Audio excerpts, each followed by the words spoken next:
el caos está, diríamos, bordeando o rodeando el cosmos dentro del cual tiene vigencia esta necesidad de las normas, de los principios, de los valores, de, diríamos pues, incluso de las leyes más elementales de la percepción del mundo. Hay pues entonces la necesidad de lo humano rodeada, diríamos pues, casi podría llamarse pues como una especie de burbuja de necesidad en un mundo, en un mar, diríamos pues, de contingencia. Así pues entonces observen ustedes el azar, es decir, esta entidad, diríamos, la ruptura de la necesidad, esta inclusión, esta inserción, esta invasión del caos en el cosmos, que esto es propiamente el azar. Es algo que se consideró siempre en todas las culturas, en todas las civilizaciones. En un momento puede fallar toda la maquinaria maravillosa del mundo de lo humano, el azar puede aparecer y todo lo que teníamos calculado, todo lo que parecía que iba a obedecer a la voluntad del hombre, de repente se rompe y aparece pues entonces el hecho azaroso. El azar, la fortuna, diríamos pues esta voluntad exterior, ajena a los hombres, sobrenatural, de repente se hace presente. La religión, diríamos pues, las creencias, los ritos, las ceremonias estaban ahí justamente para administrar de alguna manera esta relación, este pacto entre el cosmos y el caos, entre la necesidad y la contingencia. Dios incluso en verdad es el gran mediador entre la presencia de la necesidad y la presencia de la contingencia. Él es el que hace, el que traduce, el que permite que lo indecible, lo inacible del caos pueda ser percibido desde la perspectiva de lo decible, desde lo perceptible, de lo entendible que es el mundo del humano. Dios, aunque parece ser la figura suprema, en verdad es una especie de mediador, es aquel que hace que lo absolutamente caótico no sea tal. Es decir, Dios, el omnipotente, Dios el creador de todas las cosas, de alguna manera está hecho a la imagen del hombre, o el hombre está hecho a la imagen de Dios. Este de estar hecho a la imagen de, quiere decir pues, es el elemento que nos permite traducir lo que de otras maneras sería imposible siquiera de pensar. Es decir, pues el azar puro, el caos puro, pensarlo, verlo, percibirlo en nuestros propios términos, en los términos de lo humano. Dios tiene pues mucho de humano en este sentido, en comparación con aquello otro inacible que es lo que está fuera del reino de lo humano. Pues bien, las sociedades arcaicas, insisto, premodernas, habían tenido siempre la noción de que sus legalidades de alguna manera estaban manejadas, o en ellas influía en cierta medida la presencia de lo otro, del caos, bajo la forma pues del azar. Pues bien, en la modernidad, esto es lo fabuloso, diríamos, de esta revolución que trae la modernidad. Este azar es un azar encarnado o un azar corporizado. Es justamente el capital, el sujeto capital. El sujeto capital es el que rige por fuera de la lógica natural de los hombres, el que rige el comportamiento de los mismos. Es, como les decía, pues una lógica abstracta, que no tiene ojos, diríamos, que no percibe, que no tiene sensores para todo aquello que es lo natural humano. No le importan las apetencias del hombre, los deseos, las predilecciones, los dioses, las formas, las figuras, los caprichos de la mitología humana, no le importan, no tiene ojos, no percibe para eso. Él tiene una sola percepción, que es la de todo el mundo reducido a términos de valor en un proceso de permanente valorización. Esto es todo lo que percibe, diríamos pues, el sujeto de la valorización. Pues bien, este sujeto que es totalmente caótico o incomprensible, inacible, totalmente ajeno a la lógica concreta del valor de uso, es el que constantemente está no solo interfiriendo en la producción y el consumo de las cosas concretas, sino que el que está comandando eso. El azar pues entonces entra de golpe, convertido ya en una entidad que sigue siendo inasible, que sigue siendo irracional, que sigue siendo incomprensible, pero que impone ya sistemáticamente su voluntad, una voluntad que sigue siendo pues diríamos indescifrable para los hombres. ¿Qué quiere el capital? ¿Hacia dónde nos lleva la acumulación de capital? Hay una lógica, es comprensible, alguien sabe cuáles son las intenciones del capital guiando en la valorización, la producción y el consumo de las cosas por este camino o por el otro. ¿Quién puede, diríamos pues, qué pitoniza puede nunca, diríamos pues, descifrar el mensaje que puede traer diríamos, este caos o diríamos pues este azar que se hace presente en la vida de los hombres?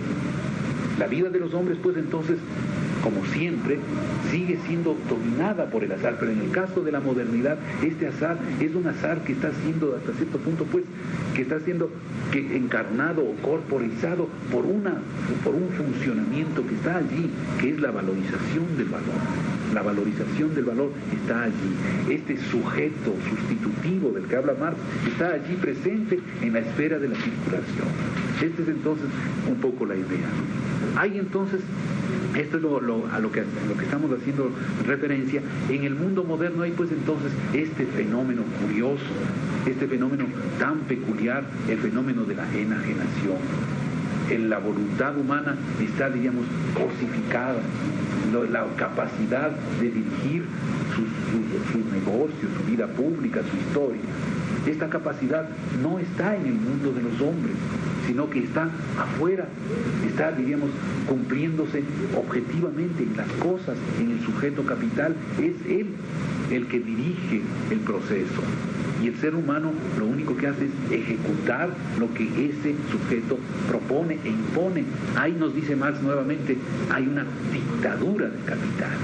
Y con este término entramos pues entonces al tema de la cultura política. Marx nos habla entonces de una dictadura del capital. Hay alguien que dicta aquí las cosas.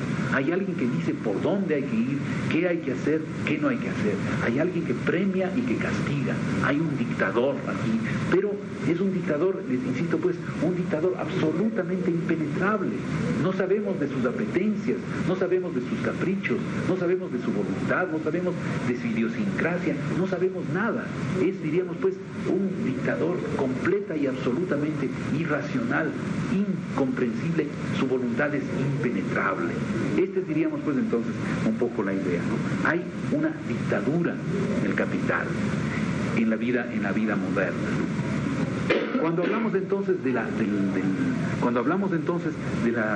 del proceso de producción y reproducción de la vida social, de la duplicación del tiempo extraordinario y en el tiempo de la cotidianidad, cuando hablamos de la ruptura del tiempo de la cotidianidad, de su distinción entre una cotidianidad rutinaria o automática y una cotidianidad en ruptura o una cotidianidad politizada, una cotidianidad que se autocritica, que recompone el código del funcionamiento de la reproducción social, entonces debemos tener en cuenta lo que acontece con esto cuando efectivamente el mundo es un mundo que comienza a estar siendo regido por esta entidad objetiva que es el capital.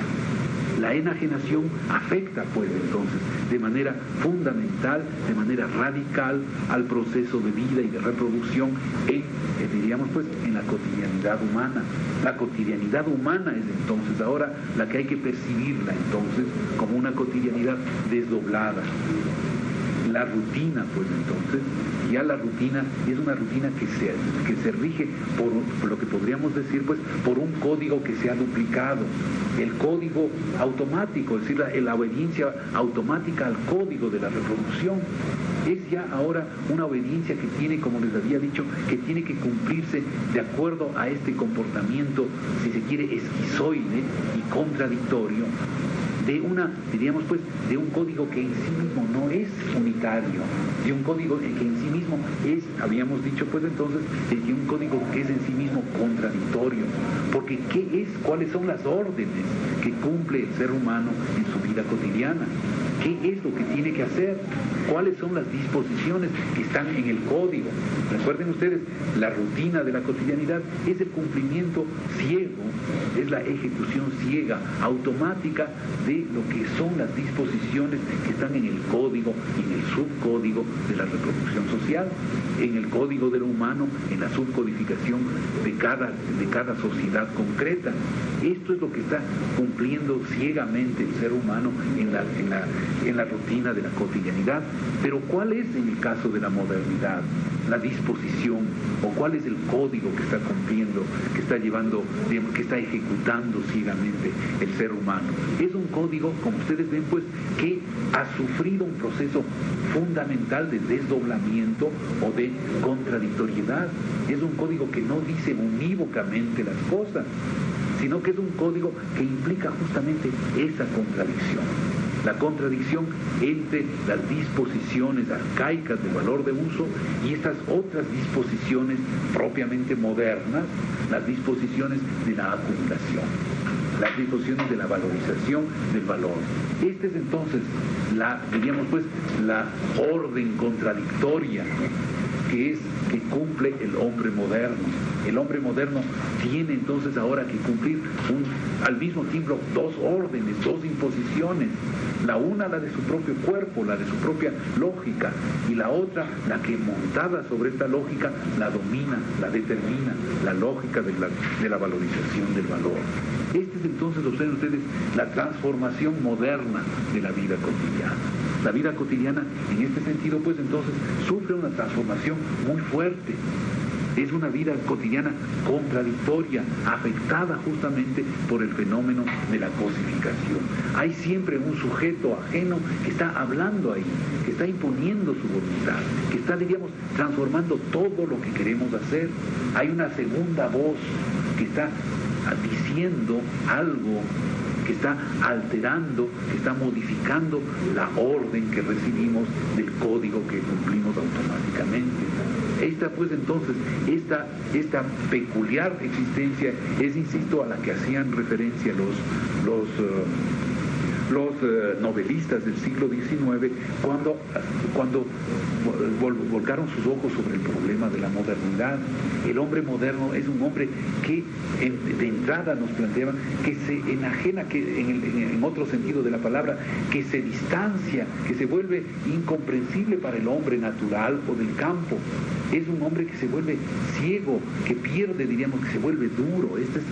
Si ustedes observan en la literatura, el hombre de la ciudad es un hombre duro, es un hombre que ha perdido la sensibilidad, es un hombre, esta es la representación que tenemos, es un hombre que se ha vuelto ciego para ciertos valores sutiles de la vida, que ya no conoce determinadas propiedades, determinadas actitudes que son propias de la sociedad arcaica o premoderna, la amistad, las normas de la familia, y una cantidad de elementos, de valores, propios de la sociedad arcaica o premoderna, comienzan a ser, descuidados e incluso despreciados por el hombre moderno o por el hombre de la ciudad, como plantea esta literatura. Es pues entonces un hombre que comienza a funcionar de acuerdo a una lógica que para el hombre del campo resulta absolutamente incomprensible.